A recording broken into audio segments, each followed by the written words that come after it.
Homeo reader के YouTube channel पर मैं डॉक्टर मिराज अंसारी आपका स्वागत करता हूं।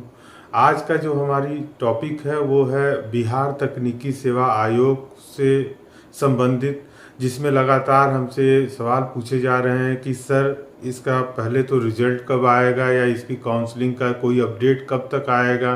तो उसके लिए मैं आपको बता दूं कि बहुत ही जल्द अपडेट आने वाला है।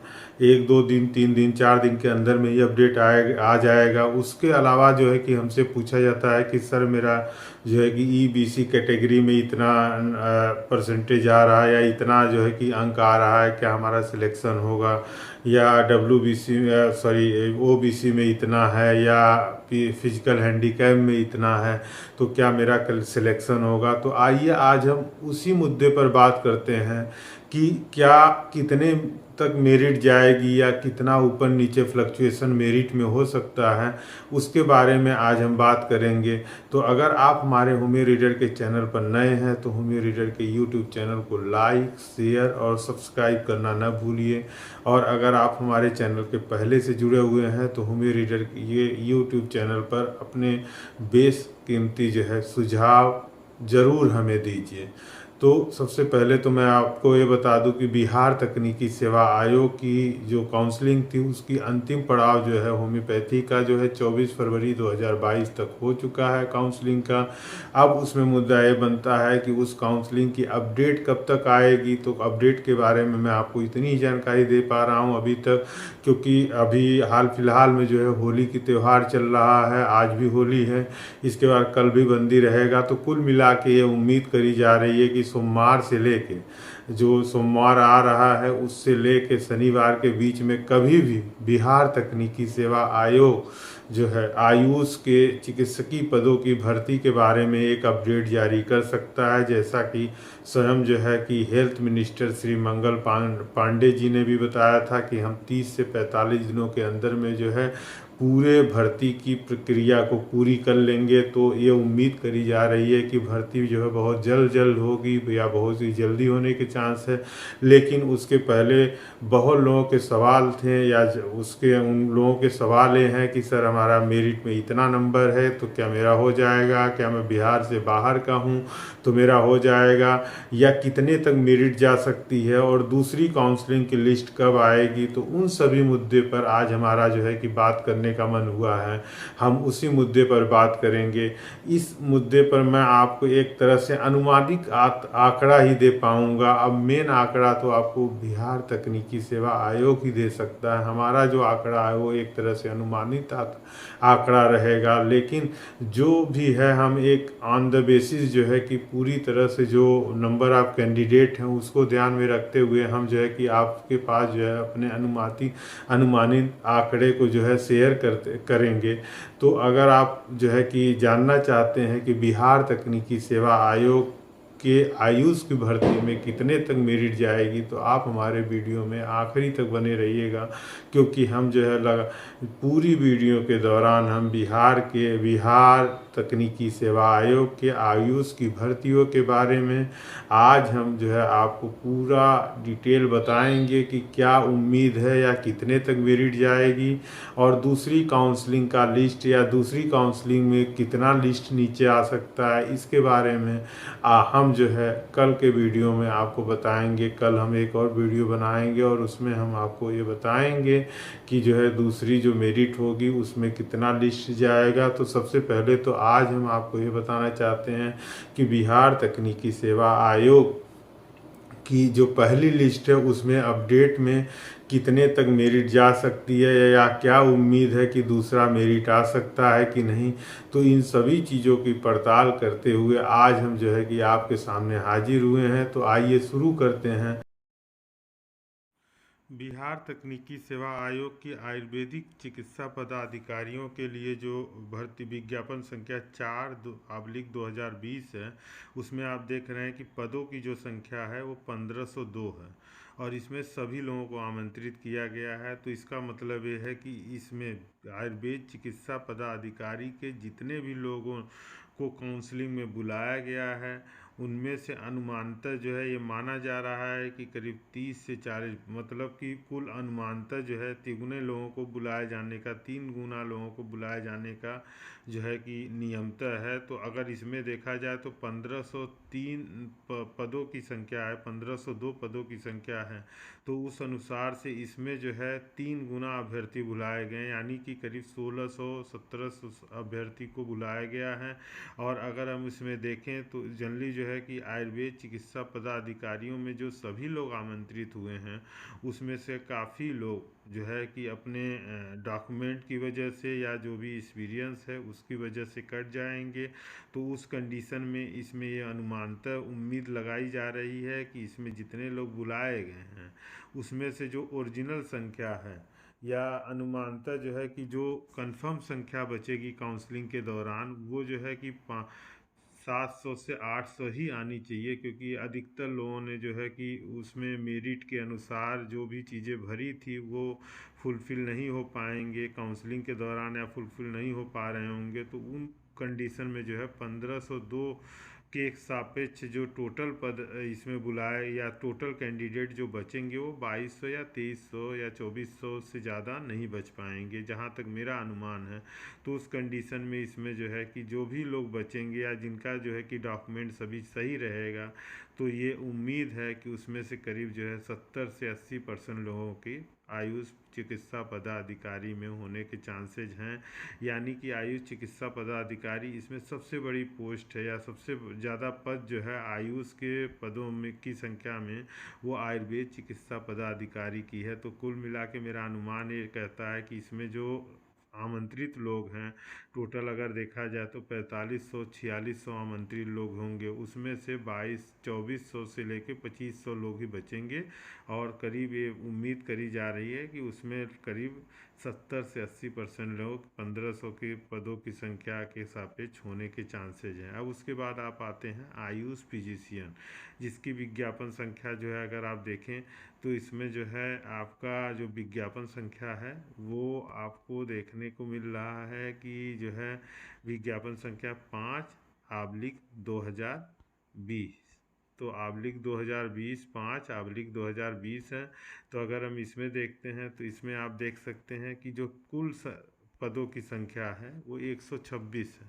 तो 126 के सापेक्ष अगर हम देखते हैं अनरिजर्व में तो 50 है। तो इसमें 150, मतलब अगर देखा जाए तो 150 लोगों को जो है बुलाया गया है काउंसलिंग में। तो 150 अनरिजर्व अगर कैंडिडेट हैं तो 150 अनरिजर्व कैंडिडेट की अगर हम बात करें तो उसमें करीब 50 की कुल पदों की संख्या में 160, 140 तक, 170 तक बुलाए गए होंगे।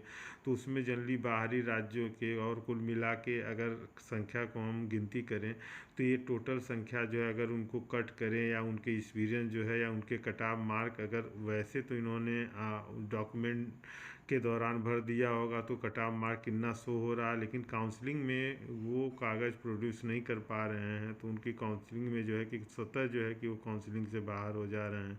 तो उस कंडीशन में इसमें जो कुल पदों की संख्या अगर हम 50 है तो इसमें जो नंबर ऑफ कैंडिडेट हैं वो देखा जाए तो करीब जो है 70, 80, 90 इससे ज़्यादा नहीं होने चाहिए। तो कट ऑफ मार्क इसमें आप 65.572 देख रहे हैं। तो 70-80 हैं तो उसमें से बहुत से कैंडिडेट कटेंगे।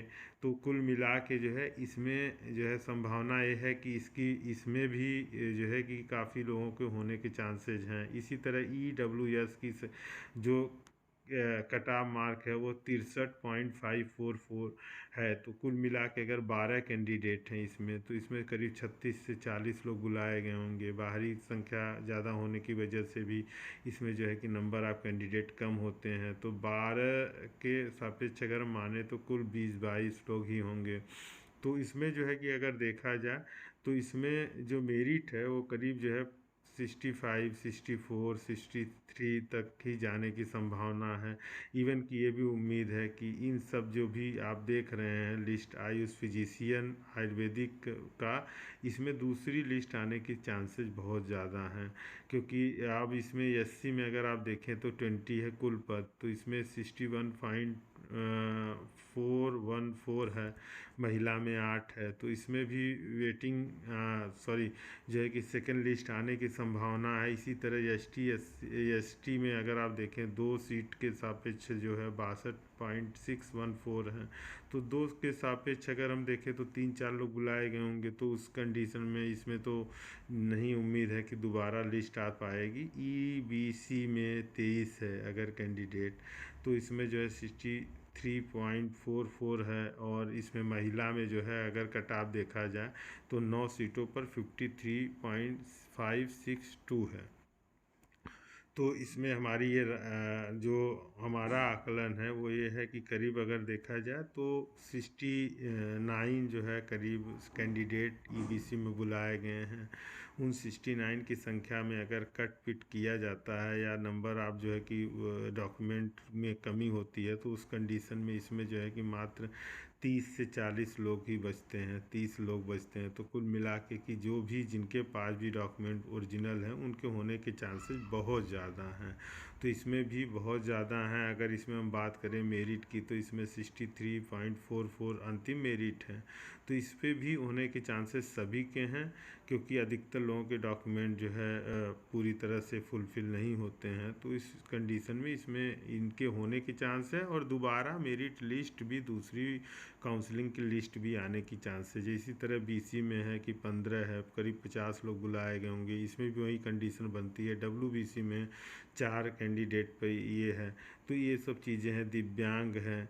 फिर आते हैं हम होम्योपैथी चिकित्सा पदाधिकारी में। तो आप देख रहे हैं कि जो कुल पदों की संख्या है होम्योपैथी चिकित्सा पदाधिकारी में वो 894 है। तो 894 के सापेक्ष जो है अगर हम देखें तो करीब जो है तिगुने लोग 27 से 28 लोग बुलाए गए होंगे। अगर हम उसमें उनके जो है एक्सपीरियंस बाहरी जो कैंडिडेट हैं उन्होंने जो है कि एक्सपीरियंस बाहरी का लगाया है, अन्य राज्यों का लगाया है, तो वो सब चीज़ें कटेंगी। उसके अलावा जो है उनके जो है एक्सपीरियंस में क्या होता है कि उन्होंने पर ईयर के हिसाब से जो नंबर दिया था, 3 अंक दिया था, वो कट जाते हैं, तो अपने आप वो मेरिट से बाहर होते हैं।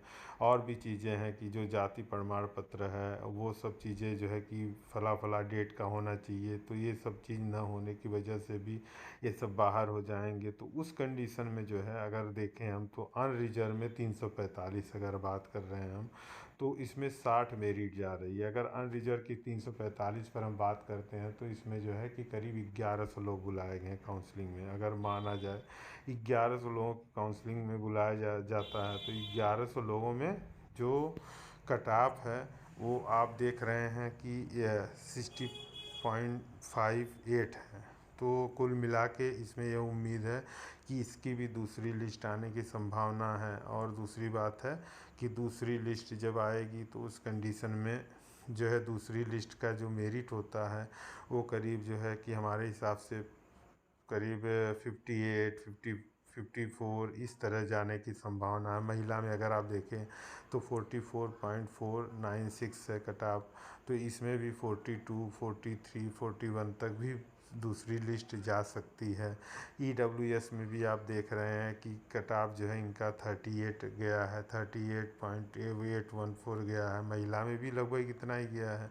तो इसमें भी मेरिट दोबारा आने के चांसेज हैं। लेकिन एससी में सभी लोगों को आमंत्रित किया गया है, मतलब कैंडिडेट नंबर ऑफ कैंडिडेट इसमें जितने थे सभी को बुला लिया गया। तो इसमें दूसरे बार काउंसलिंग की लिस्ट आने की संभावना नहीं है। और जितने लोग बुलाए गए उसमें से छट के कट के कुल मिला के जो काउंसलिंग के दौरान छटेंगे कैंडिडेट, उस कंडीशन में जो है कुल मिला के इसमें सभी लोगों के होने की संभावना प्रबल है। एसटी में जैसे आप देखते हैं 10 कैंडिडेट हैं, तो इसमें भी चांसेस बहुत ज़्यादा। ईबीसी में भी दोबारा काउंसलिंग आने की संभावना है, दोबारा काउंसलिंग के आने की संभावना है। डब्ल्यूबीसी अगर हम बात करें बीसी में तो 160 सीट है, 107 के सापेक्ष जो है इन्होंने शायद 300 लोगों को करीब बुलाया होगा।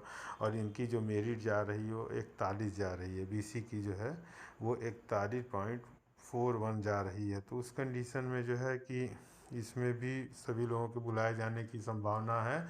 और साथ में जो है कि दोबारा इनका मेरिट लिस्ट आ सकता है। तो कुल मिला के हम आपको बता दें कि इसमें मेरिट लिस्ट आने की संभावना। अब आते हैं हम आयुष फिजिशियन के जो कुल पद 76 थे उसमें आप देख रहे हैं कि अनरिजर्व में 31 पद था। 31 पद में सबसे ज़्यादा मार्क गया है, 71 पॉइंट गया। अगर हम बात करें किसी भी उसमें, तो सबसे ज़्यादा अगर किसी में मार्क गया है या नंबर आप जो है कि काउंसलिंग के दौरान जो उनका कट ऑफ है गया है, तो वो होम्योपैथी आयुष फिजिशियन में गया हुआ है, जो 71.59 है। तो इसमें 31 पद के लिए बुलाए गए हैं, तो सबसे हाई मार्क कट ऑफ है। तो इसमें भी हमें संभावना, दूसरी लिस्ट आने की संभावना है।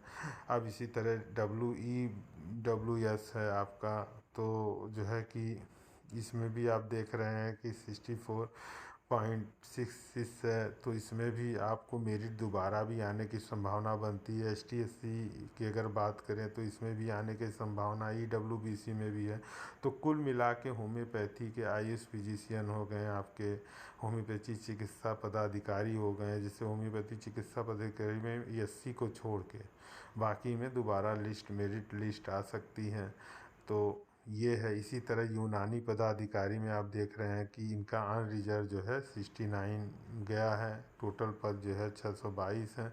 तो 622 इन चिकित्सा पदाधिकारी के जो पद है उसमें तो सभी को बुला लिया गया है। तो उस कंडीशन में उनमें तो सभी लोगों के होने के चांसेस जो है कि ज़्यादा हैं, क्योंकि जो मूलतः जिनके पास सभी डॉक्यूमेंट उपस्थित हैं उनके होने की संभावना बहुत ज़्यादा। मेरे कहने का मतलब ये नहीं कि सभी को बुला लिया गया तो सभी का हो जाएगा। मूलतः जिनके पास डॉक्यूमेंट है, स्ट्रॉन्ग डॉक्यूमेंट हैं, सभी चीज़ें हैं जो ऑन डेट पर मांगी गई हैं, अगर वो है तो उनके होने के चांसेस पूरी तरह से हैं। अब इसी तरह इनके जो यूनानी के आयुष फिजिशियन है, इसमें जो कुल पदों की संख्या वो 50 है। 50 पदों की संख्या में अगर हम बात करें तो इसमें SC में सभी को बुला लिया गया। तो ये भी चांस है कि इसमें सभी लोगों के होने के चांसेस बढ़ जाते हैं। अब उसके अलावा ST में कोई अभ्यर्थी ही नहीं है, तो ये सीटें अग्रेसित कर दी जाएंगी, आगे हो जाएंगी। आगे जब भी कोई नए पद आएंगे तो उसमें जोड़ दिए जाएंगे। इसी तरह EBC है, तो कुल मिला के unreserved, EWS, EBC, BC, WBC इन सब में होने की संभावना सभी की है जिनके पास स्ट्रॉन्ग डॉक्यूमेंट हैं या जो मांगा गया वो है, तो उनके होने के चांसेस बनते हैं। अब इसमें मेरिट गिनना जाएगा तो मेरा अनुमान है कि इसमें दूसरी लिस्ट भी आएगी। ये जो मेरिट है इसमें भी सभी लोगों के होने के चांसेस बढ़ते हैं। अब इसमें ये रही आज की बात जो काउंसलिंग से रिलेटेड है। अब इसके बाद जो है कि हम आपसे एक अनुमानतः, ये हमारा अनुमान है, इसमें चांसेस क्या हैं ये तो अब जो है कि बिहार तकनीकी सेवा आयोग ही आपको बताएगा। लेकिन जो अनुमानतः है वो हमारी अनुमान यही है कि इन सब में जितना हमने बताया दूसरी लिस्ट आने की भी संभावना है। अब सवाल ये उठता है कि इनमें कितना तक मेरिट जा सकता है, तो कितना तक अंतिम मेरिट जो इन्होंने कट ऑफ का बुलाया है उससे भी नीचे जाएगा। तो कुल मिला के एकदम स्ट्रांग रहिए और हमें उम्मीद है उसके नीचे जब मेरिट जाएगा तो आप लोगों के होने की संभावना प्रबल है। तो हो सकता है कि दोबारा जो मेरिट आए उसमें भी आप लोग हो सब पाएँ। तो हमारी अपडेट ये है कि हमारा ये रिक्वेस्ट भी है कि जिन लोगों का नहीं हुआ या जो मेरिट के एकदम लास्ट में आने पर, मान लीजिए कि अगर जो है कि 65.57 है आयुष फिजिशियन आयुर्वेद का कट ऑफ, तो इसके नीचे जो लोग हैं अपने डॉक्यूमेंट बनाए रखें, उनको काउंसलिंग में बुलाए जाने के चांसेस हैं। इसी तरह जो है कि आप होम्योपैथी में देखिए 60.058 है। तो इनमें भी आप इसके नीचे अगर हैं तो आप अपने स्ट्रॉन्ग डॉक्यूमेंट बनाए रखिए, डॉक्यूमेंट को सही करे रहिए, सब चीज़ सही करे रहिए, हो सकता है आपको बुला लिया जाए। तो दूसरी लिस्ट आने की संभावना भी है, जहाँ तक मेरा उम्मीद है इसमें दूसरी लिस्ट आएगी, क्योंकि आपत्ति पत्र और ये सब पूरा करने के बाद, पहले तो आपत्ति पत्र ही होगा। जब आपत्ति पत्र जारी हो जाएगा पहली काउंसलिंग का, तो उसके बाद जो है कि मेन लिस्ट जारी होगी कि भाई फला आदमी का हुआ, फला का नहीं हुआ। आपत्ति पत्र के बाद ही कंफर्म हो जाएगा कि आपका हो रहा है कि नहीं हो रहा, आपका आपत्ति को स्वीकार किया जा रहा है कि नहीं किया जा रहा है। तो उस कंडीशन में दूसरी लिस्ट आने की संभावना बनती है। तो दूसरी लिस्ट जब आएगी तो आप उसमें देखेंगे कि आपके होने की संभावना कितनी है। तो हमारा जो है ये है कि अब रेज द ऑब्जेक्शन जब आएगा तो आप जो है उसमें जाके अपने जो भी चीज़ें हैं वो आपत्ति में दर्ज करा सकते हैं। तो ये सब चीज़ें थी जो हमने होमी रीडर पर आपको बताया है। अगर फिर भी आपको कोई डाउट है तो आप जो है कमेंट बॉक्स में लिख सकते हैं। और होमी रीडर देखने के लिए आपका बहुत बहुत धन्यवाद। और अगर आप हमारे चैनल पर नए हैं तो होमी रीडर के यूट्यूब चैनल को लाइक, शेयर और सब्सक्राइब करना न भूलें। धन्यवाद।